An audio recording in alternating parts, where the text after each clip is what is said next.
Good morning, everyone. I'm so excited to be here at the expo. It's such a great opportunity, whether you're new to the gluten-free diet or you've been gluten-free for many years, to try new products and try new things and meet new people that represent these companies. So it's just going to be a really fun day. So thank you for coming to this first session. I'm going to talk about setting up a gluten-free pantry. So this is especially important if you're new to the diet and you're trying to figure out how to make this sort of a natural part of your home and your kitchen. So I hope today to give you some good tips and some really good products to keep your kitchen stocked with that will help you kind of keep going with your diet or transition into your diet in a really easy and successful way. So we're going to start with prepping your pantry. So I'm not sure how many of you are new to the diet. Oh, can everyone hear? Oh, they're a little better? Okay. I'm not sure how many people are new to the diet or how many have already been gluten-free for just a bit, but of course we have to avoid wheat, barley, and rye. That's the premise of the gluten-free diet. So when you're starting to think about your kitchen and transitioning the foods that you have in your home, the first thing that you're going to want to do is throw out or relocate or give away any foods that contain gluten. So you're going to have to spend some time kind of going through all the products that you're used to eating all the time and really reading the labels and seeing what's safe for you and what's not, especially if you share your home with other people that are... You might want to turn the mic just a little bit toward your face. Can you hear a little better? Okay. Oh, yeah. I got to get you really close, I guess. So especially if you are sharing your home with other people that are still eating gluten, that's a really important time to take a minute to set up your kitchen in a way that'll keep you both healthy and happy. So what I like to really do first is designate a space in my kitchen for gluten-free items only. So whether that be a cabinet or some drawers or one side of the fridge or whatever you want to do, I think it's really important to know that that's where your gluten-free items live, so that's a safe space for you. And what you're really going to want to do is clean all your shelves really well, clean your utensils. If you're using cutting boards, try to stick with plastic, because if you're using a wood cutting board, grains of bread, little crumbs of bread can get stuck in the grains of the wood. So it's always good to have plastic cutting boards. Sometimes people like to label, their cutting boards if they're going to be using them for bread or just for gluten-free items only. Another thing to really pay attention to is the toaster. Crumbs tend to kind of collect in the bottom of your toaster and they'll live there forever. So you might want to really thoroughly clean out your toaster, or maybe even get a new toaster that's just for gluten-free bread. So those kinds of things, you're just going to want to really set up a space and a place in your kitchen that's just for you. And the other important thing is if you do have a kitchen that you're sharing with someone that is eating gluten, you're going to want to put your gluten-containing items below your gluten-free items. Like if you think of your baking shelf, there's always kind of flour everywhere, and that flour can kind of trickle down onto gluten-free flour. So you always put those things up higher so that that's not a problem. So those are some tips about setting up your actual kitchen. And now we'll get into the fun part of stocking your gluten-free pantry, which today is so much fun because, as you can see by our haul of amazing vendors out there, there are so many delicious products to try. Not like many years ago when you really had to search around and we were wanting for many things.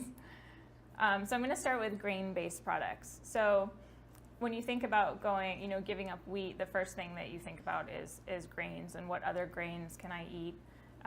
So brown rice and wild rice, all rice is naturally gluten-free. I like to stick with brown and wild rice because they're really healthy with the whole grain. Anything that has a whole grain to it is going to give you more protein and fiber. So I like to stick with a brown or wild variety. Quinoa, which I actually have here. Has anyone not tried quinoa before? Yeah, quinoa is amazing. So you can really use it in so many dishes. It almost can be used like a rice. It's packed with protein, so it's a really awesome thing to have in your pantry. Sometimes I'll use it in stir fries as a base. I'll eat it as just a side dish. But if you have not tried quinoa, definitely try it. You cook it just like rice pretty much. It will keep for several days in the fridge, so I always have a batch of quinoa going just as like a nice side. So this is a really, really good protein-packed thing to have in your pantry. I always like to keep lentils for soups and stews. Lentils are also really rich in protein, so that's another really good addition to your diet. Buckwheat, despite the name, is actually 100% gluten-free. It's just kind of a tricky name, unfortunately. But I love these buckwheat soba noodles.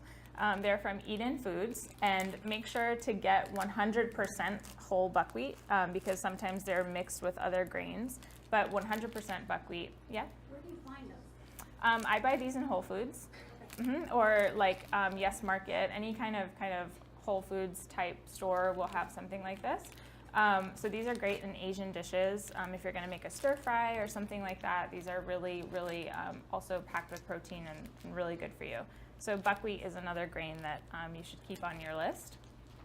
And then, of course, gluten-free pasta. There are so many brands of gluten-free pasta now, which is amazing. I love Jovial pasta. It comes in all kinds of different shapes, and you can find lasagna noodles. I actually saw at Whole Foods the other day a traditional egg noodle that was gluten-free, which I haven't seen before. So that's really exciting. So whatever you're looking for, even if you're looking for like an orzo, there's corn-based orzo now. So really, the options are really limitless now with what types of pasta you can make. So you can really just do all your favorite dishes just gluten-free. So that's great. I also really like to keep breadcrumbs on hand, gluten-free breadcrumbs. These are just made from brown rice, really, and you can kind of flavor them yourself with some garlic or oregano or whatever you like. But these are great to keep on hand for like baked chicken or coating fish, or if you are making meatballs and you need some breadcrumbs quickly. So I always like to have those on hand. So that's kind of my go-to list of grain-based products. I always like to keep them stocked in my pantry because these are the things that I use most often for weeknight dinners. I like to not have to run out to the store a lot. So I'll always have a couple boxes of pasta and several bags of quinoa. So yeah. So breakfast foods, that is does this actually come out? Let me try that. Maybe not. Does that still work? Oh, awesome. Okay. So breakfast foods, I think, are something that has really kind of gotten a makeover in the past few years in the gluten-free community because there are so many big brands now like Cheerios, which are turning their cereals gluten-free, which is awesome. Yes? I know I've been gluten-free for 4 years, and when that first came out, I tried it and got sick and reported it to the FDA. I would tell everybody in this room, don't do the gluten-free Cheerios. They are not gluten-free. I've heard of a lot of people getting sick over those Cheerios that are celiac. Really? Huh. I'm part of several forums that are for gluten-free people and celiac, and over half the people on there is like, I've gotten sick. Yes. Until they use They've gotten sick over the gluten-free Cheerios, and I refuse to try the Cheerios. Until they use dedicated gluten-free oats. Until they use the dedicated gluten-free oats and not manually separate it, it's not safe. That is really interesting. All right, well, if you're extremely sensitive, then be careful of Cheerios, is what we're hearing. They should get a independent third party to certify that it's gluten-free before I'll try them. Agreed. Okay, well, that's a good tip for everyone. Some other cereals, though, that I do know. Oh, sorry, did you have something to say? I mean, obviously, you should be careful if you've gotten sick, but you can look up the number on the box. You can look up the number on the box, and there's certain ones for Cheerios has like we call them for not being gluten-free, and certain numbers where they are gluten-free. But obviously, like use your own judgment. Yeah, that's a good tip as well. I don't think they're safe because they seem kind of la-la about it, for lack of a better term. They don't really care. They're doing it as a marketing thing, but they're not gluten-free unless they're certified. There's plenty that are, except for the wheat checks. Most of the Chex cereals are. If you go into the gluten-free aisle in any grocery store, or even the regular cereal aisle, there's plenty out there. Yep. Kasha makes some. Can't remember the name of the one I get. I do know that the man who invented the separating method, his daughter-in-law has celiac, so it's a very personal thing for him too. And they invested a lot of money into it. They're really trying. I agree. It's a nice gesture, but Well, so on that note, I guess we need to do some research. If you're very sensitive, I would just use your own judgment and kind of do some research on that. But as you mentioned, there are so many other gluten-free cereals out there now. Chex has a whole line of gluten-free cereals other than the wheat that are awesome. And like you also mentioned, if you walk down the cereal aisle, there are so many options now. So you can kind of pick your favorites and try new things and hopefully find one that works for you. So to the point about gluten-free oatmeal, oats are actually, they do not contain gluten naturally, but because of processing, they're often contaminated. So if you are going to buy oats, do choose something like a Bob's Red Mill gluten-free that's, clearly has a dedicated facility. So I really like the quick cooking oats. You can make them in about 3 minutes in the morning. You can also do like overnight oats and put them in the fridge before you go to bed, and then you have oats when you wake up in the morning, which is a really easy breakfast. So I eat these probably 3 times a week. So this is and they also have a gluten-free steel cut oatmeal, which is really great as well. And then, sorry, did you have a I question? can vouch that Trader Joe's oats are gluten-free. I used to work there, I researched it myself, I called corporate, they are labeled gluten-free and they are gluten-free and Cool. a lot cheaper than Bob's Red Mill. Okay, well, so Trader Joe's might be an option. The other thing, and I saw that pop up a little bit earlier on our interactive panel over there, that like bagels and bread, that tends to be the thing that people are most weary of replacing, just because gluten-free bread, if you're new to the diet, it does have a different texture and a little bit of a different taste. So you do kind of have to experiment to try your favorites. Often, I put a little note up here that often gluten-free bread may be in the freezer section. It doesn't quite have the shelf life that wheat bread has, so you might check there. But there are so many brands like Udi's and Rudi's. There's lots of multigrain. There's cinnamon raisin. So there's definitely a wide variety. You can kind of try them out and see what works for you. I always recommend toasting them first. They generally taste a little better if they're toasted, even in sandwiches and things like that. But there are brands like Char's here today, and they have a gluten-free bread that's vacuum sealed that they say has a 6-month shelf life if it's not open. So there are certain breads that you'll see out on the shelves in the bread aisle as well. So that takes a little bit of an experimentation process to find your favorite, but don't give up because there are really good ones out there. I also like some mornings, if I'm kind of in a rush, I'll go for like a gluten-free breakfast bar. So Glutino has a really good one. Kind bars are really great if you want like something that's nut-based and healthy. So those are good to kind of keep in your purse for moments when you get really hungry in the morning. I also love doing like a granola and yogurt also. So I always have, Kind has a gluten-free granola. There are several varieties of gluten-free granola out there. But this I like to just put over yogurt, or you can just eat it with milk or dry or whatever, but that's a really good full of fiber and protein kind of thing that I like to keep on hand as well. So breakfast foods overall, I mean, if you walk down the breakfast aisle section, there are new products popping up all the time. So breakfast has definitely gotten a lot easier, which is good news. And then canned goods, these are not, something that necessarily you wouldn't have in your house already, but I always like to think ahead, and I always have lots of canned beans or chickpeas, canned veggies, tomato sauce, things like that make the weeknights a little bit easier. Sometimes when you're on a specific diet and you have to think ahead a lot more, it always helps to have these things on hand so that you're not constantly running to the store or like thinking, what am I going to eat tonight? So sometimes I'll just do like rice and beans or something, but I always have these on hand for salads and chilies and everything. So you probably have your own kind of set of, goods that you like to keep in the house, but that's always nice to be able to mix and match meals quickly. So that's just a little tip on stocking up. And then snacks, that's another whole category of foods that has become more and more amazing over the years. Specifically, we have gluten-free pretzels now in so many different flavors, which I was so excited when these came out. So Snyder's has a really good one. I also was in the store yesterday and saw giant gluten-free pretzels. So they're like the big ones now, which I think was also Snyder's. So that's really cool, lots of good snacks. Chips are generally, if you're going for like a basic potato chip, there's so many brands that are gluten-free.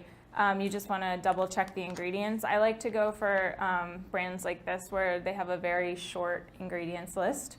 And generally, my kind of rule of thumb is the more flavored a chip gets, the more careful you have to be. So I like to just stick with kind of more basic flavors. That tends to be a safer bet. And corn chips, of course, there are tons of brands of corn chips that are gluten-free for, dipping in salsa, making nachos, all that kind of fun stuff. So that's good. And even when you are at Mexican restaurants, I always get excited because I can, eat all the chips. And then crackers, there are so many brands of crackers. I know we have a lot of vendors out there today that are serving up different varieties of crackers. I love nut thins. They come in a variety of flavors. I almost always have them, and when I put them out, people don't even know they're gluten-free. They are immediately gone. So I like to also choose products that I think that my guests will enjoy as well, even if they're not gluten-free. So that line is particularly good. There are a lot more out there, as I mentioned, so give those a try as well. I did see earlier cookies popping up as something that is a little more difficult to replace. But these kinds of cookies, I love these little bunny cookies from Annie's. These are gluten-free. They have a few different flavors. These are really good for kids too, like little kind of graham cracker type snacks. But there are, especially if you go to like a Whole Foods, there is like a whole aisle of gluten-free cookies. Some are of course better than others, but again, that's a fun thing to experiment with.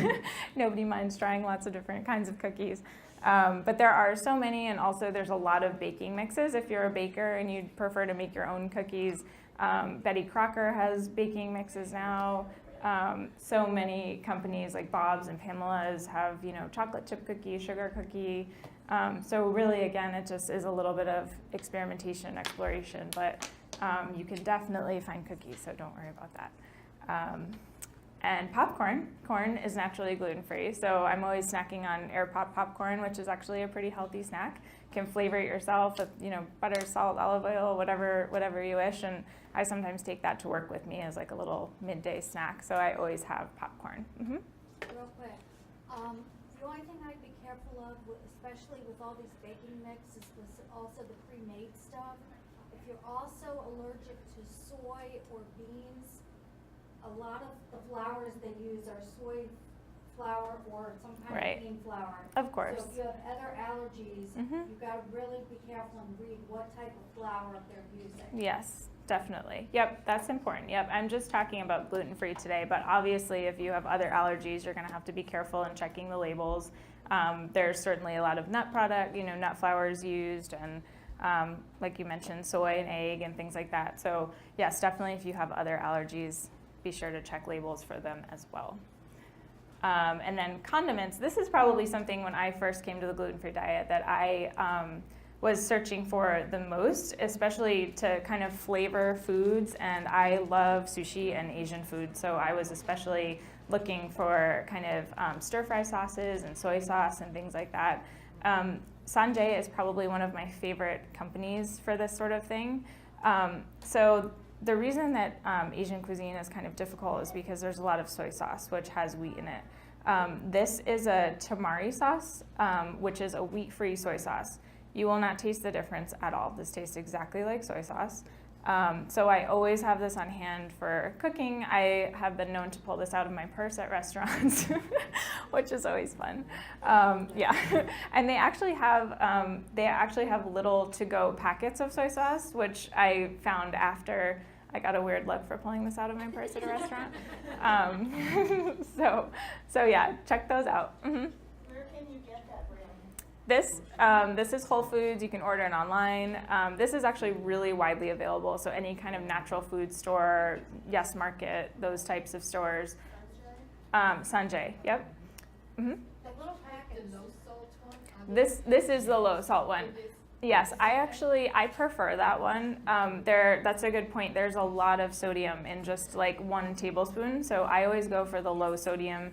It still is salty enough to get you the flavor that you want without, having you not be able to get your rings off the next day. So, which is a big problem for me. The only place I found the little packets though were at Wegmans. At Wegmans? I haven't found the little packets Yeah. that go anywhere else. I've seen them at Whole Foods, but it's kind of hit or miss. So those, if you are someone that likes to eat out a lot, Asian cuisine, I would recommend ordering them on Amazon. Do that. Yeah, and they're not low salt. They're not low salt. No. Yeah, that's unfortunate. Also, Joy, I just want to make an announcement. So if anybody has a question or comment, if you could please raise your hand. The people online are asking, they can't hear the questions from you. Oh, okay. Sorry about that. Oh, yes, I'm going to repeat them from now on. Yes. Okay, go ahead. This is a bit off topic. It's a bit off topic because it's not your pantry. But speaking of sushi, if you really like sushi, most people don't make sushi at home. It's a little bit more difficult than some other things, if I'm not mistaken. Do you find that most sushis in restaurants, especially around here, do have gluten in them? Most sushi rice? So the question is about sushi rice having gluten. It's really, it is hit or miss. I would fully recommend calling the restaurant ahead of time.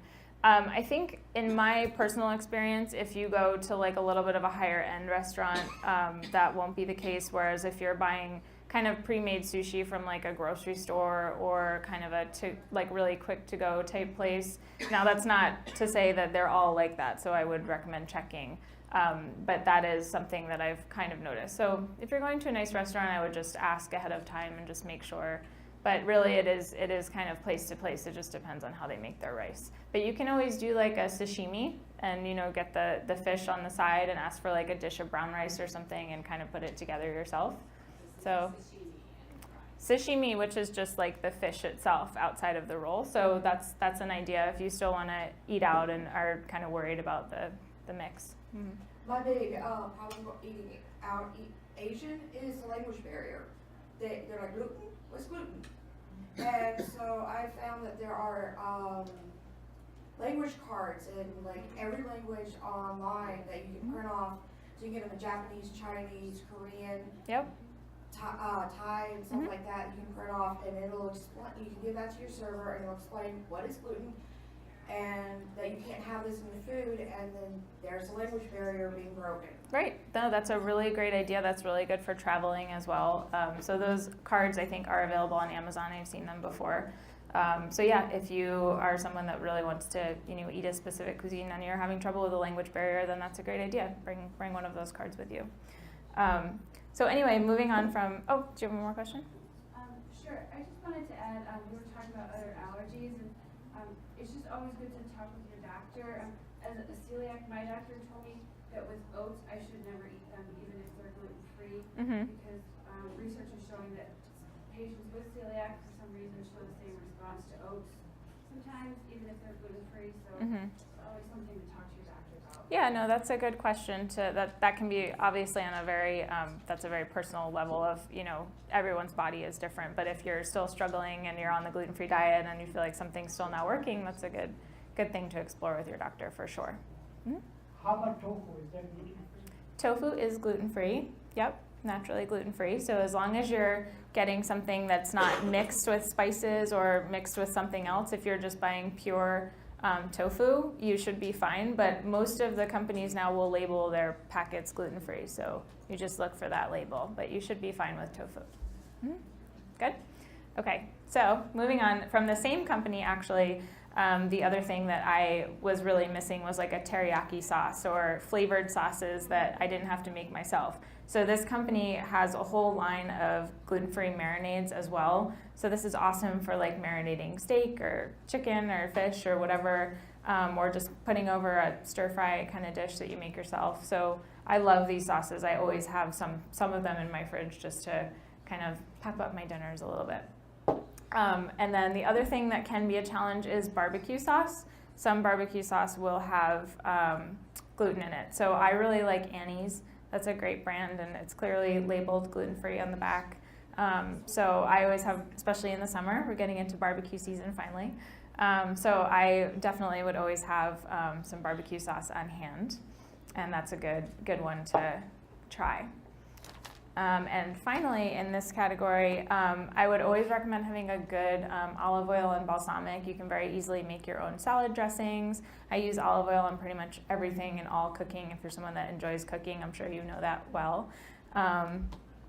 And also, Going going back to barbecue sauce, I would say 99% of the flavors of Sweet Baby Ray's are gluten-free. If you Okay. look at the bottle, there Mhm. may be one or two that are not, that have beer in them, Mhm.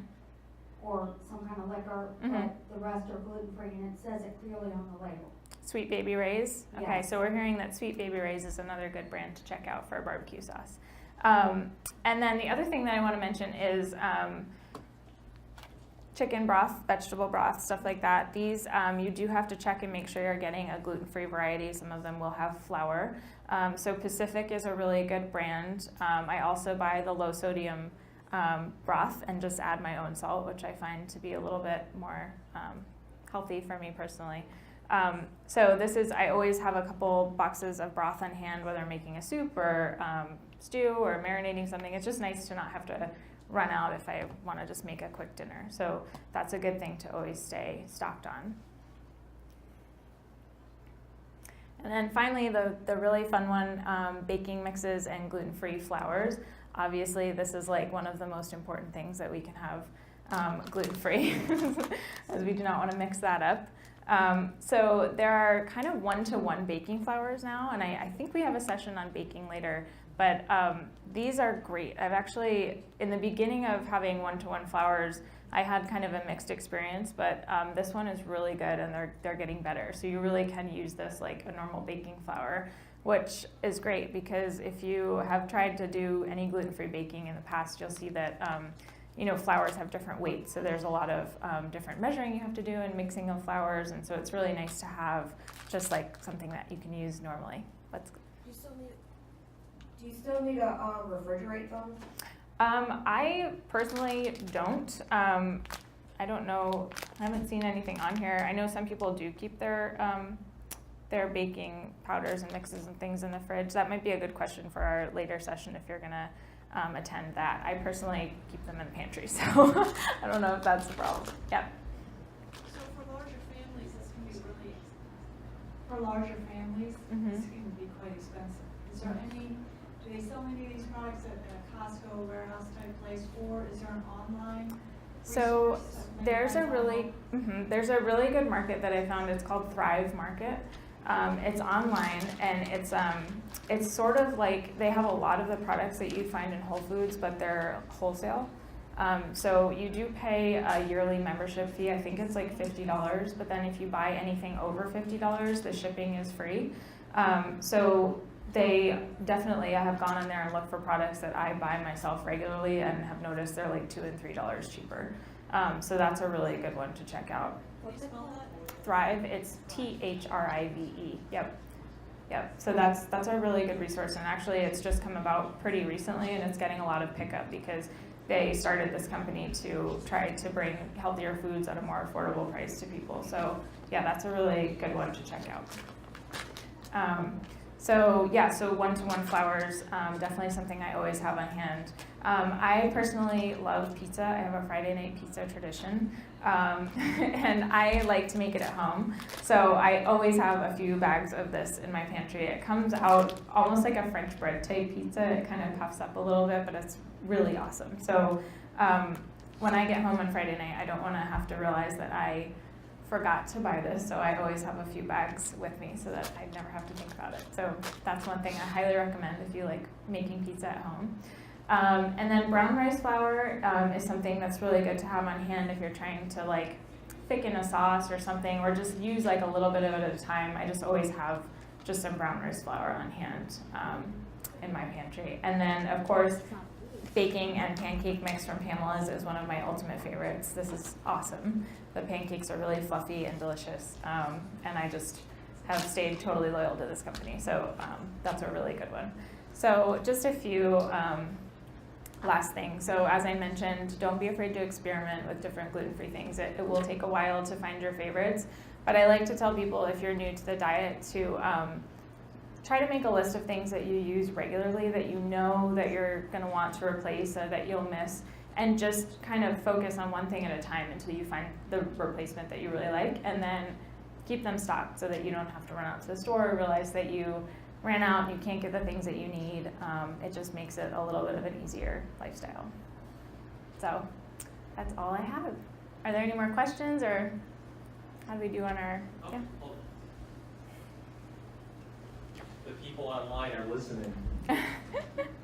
Back to the question with the flour, the nut flours you want in a refrigerator. Yes. Because of the fats, otherwise it's rancid. Mm. But the regular flours are fine to keep on the pantry shelves. Thank Good. you. That's a good tip. So like almond flour and things like that should go in the Almond fridge. flour. That's awesome. Good tip. No question? Oh, she had her hand up first. Okay. Hi, I don't know what it's like here. We were in Hawaii, so Mm. refrigerated everything there. Mhm. But I would go farther than that. Any sort of whole flour where you're retaining the germ, Mhm. that there's going to be oil and protein Mhm. in the germ, and so those will turn a lot faster than a refined starch. Then a refined kind of like a white flour like this. Just Cool. a tip for everybody. I love waffles. The Wigman's baking mix that has the waffle pictures of the waffles in the front. That's the only baking mix, the waffle mix I found that will not stick to your waffle iron. And I have a non-stick waffle iron that I keep gluten-free. And it's very tasty. So just a tip for y'all. Thank Cool. you. You're welcome. Awesome. Well, we're gonna prepare for the next presentation. Awesome. Well, thank you all so much. And if anyone wants to try one of these products, feel free to take one home with you. Okay? Thank you so much. Awesome.